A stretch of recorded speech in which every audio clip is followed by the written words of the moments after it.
When a killer wants to be seen, he doesn't stay in the shadows. He walks straight into the light and forces the world to look back. The letters came in quietly, like any other morning mail. But one man, Paul Avery, noticed something different. The handwriting was uneven, the words intentionally cruel. He didn't just confess, he toyed with us.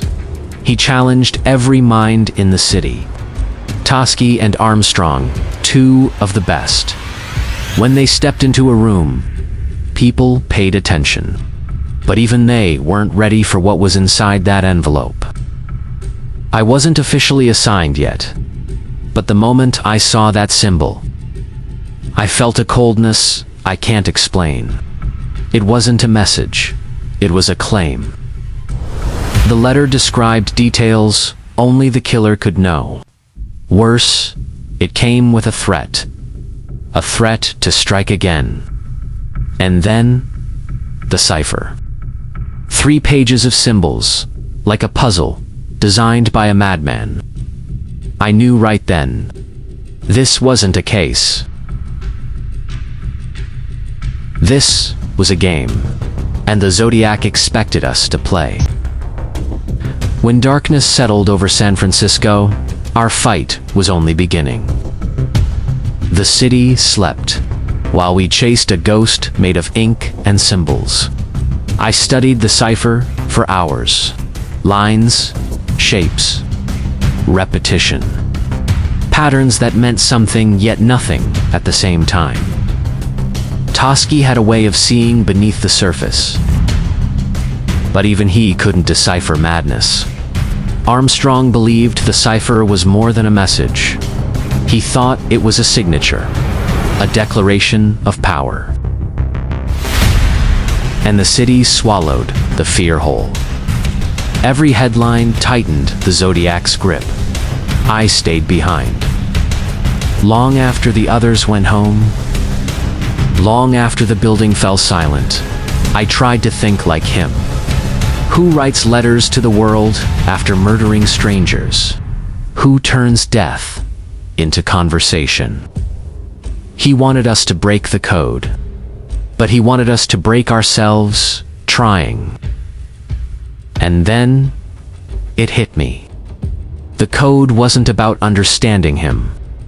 It was about feeding him. Attention, fear, obsession. The Zodiac didn't crave anonymity, he craved audience. And the more we responded, the more powerful he became. My mind was lost in a sea of symbols, trying to decode a ghost. But Toschi, he never strayed from the ground. He believed every killer, no matter how clever, left a piece of themselves in the mud. He didn't chase phantoms. He collected facts. He'd talk to a bus driver about his shift, a waitress about who she served, a dozen people the rest of us overlooked. He believed the truth wasn't in the killer's grand message, but in the quiet whispers of the world he'd touched, and more often than not, he was right. By sunrise, the cipher had passed through dozens of hands. Cryptographers, mathematicians, military code breakers. None could crack the mind behind it. He wasn't wrong. A lead, or a trap. People were terrified. Terrified of the killer. And terrified of being wrong. 2312 Maple Street. Middle-class neighborhood. Quiet. Too quiet. A chilling possibility. But we didn't hesitate. A home address meant identity. Identity meant motive. Motive meant mistakes.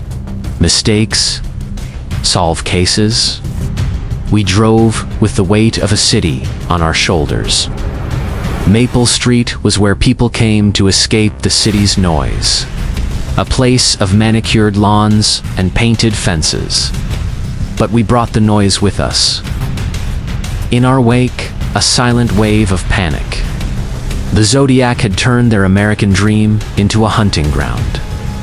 If this lead was real, we were about to meet the man behind the symbol. But deep down, I knew killers like Zodiac don't hide in plain sight. They hide inside fear, inside uncertainty. Inside us, Maple Street looked like any other neighborhood. Kids' bikes on freshly cut lawns. A place untouched by the shadows we followed. But evil never advertises itself. Sometimes, it hides behind the most ordinary doors. The anonymous caller said his roommate had books on ciphers, owned a gun, talked about hunting people. None of it made him Zodiac, but it made him dangerous. We walked as one. 3 detectives with the same unspoken fear. If this was the Zodiac, you'd know we were coming.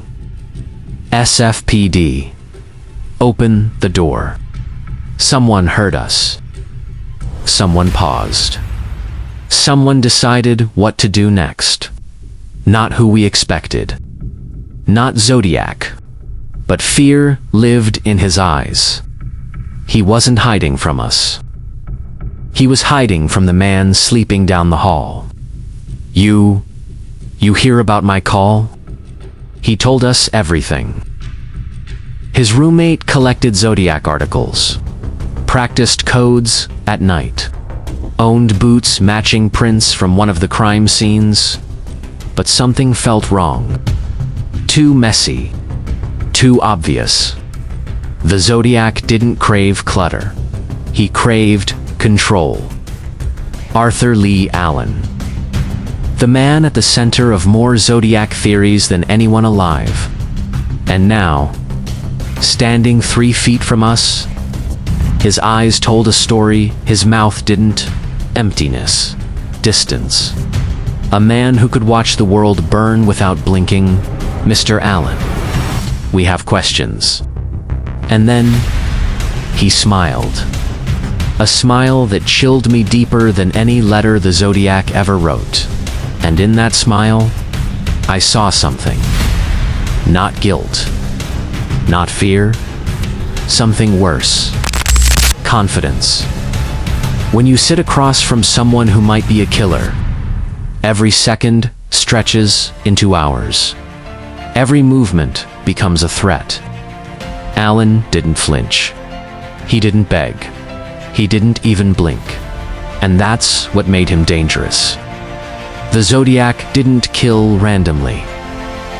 He planned, he hunted. Every murder was calculated. Young couples at secluded spots. Ambushed after dark, precise shots, escape routes memorized. We had victims in Benicia, Vallejo, Lake Herman Road.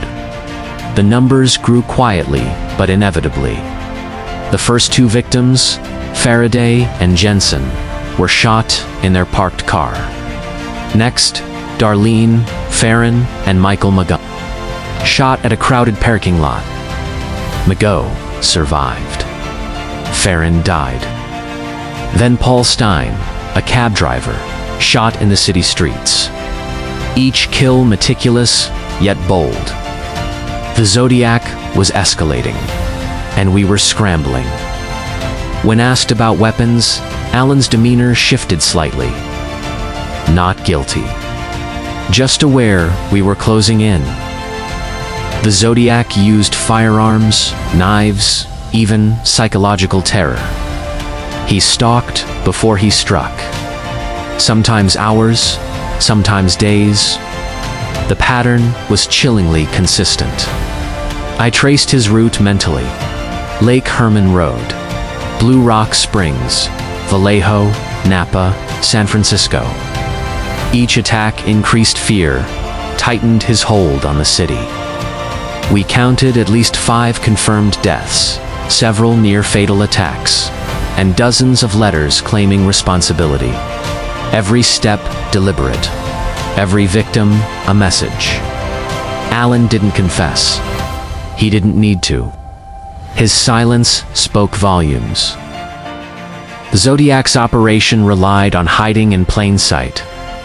He used letters, ciphers, taunts, and public panic as tools of terror. And his kills were designed to reinforce that terror. We asked about his whereabouts, his friends, his routines. Every question pushed him closer to a crack. But none appeared. That was his method. Disappear into the background. Strike. Leave clues that only feed fear, not guilt, like Herman Road. Blue Rock Springs. Each crime, a statement. Each attack increased the body count, the city's paranoia, the Zodiac's confidence. He killed to be remembered. He killed to control the narrative. I needed him to slip. One word, one gesture. Anything that told us who he really was. But the Zodiac wasn't just a man. He was a method. And that method had already claimed more lives than the public knew. In that smile, I saw arrogance, confidence, control. And I understood why he kept killing. Because he could. Because he wanted us to know and fear him.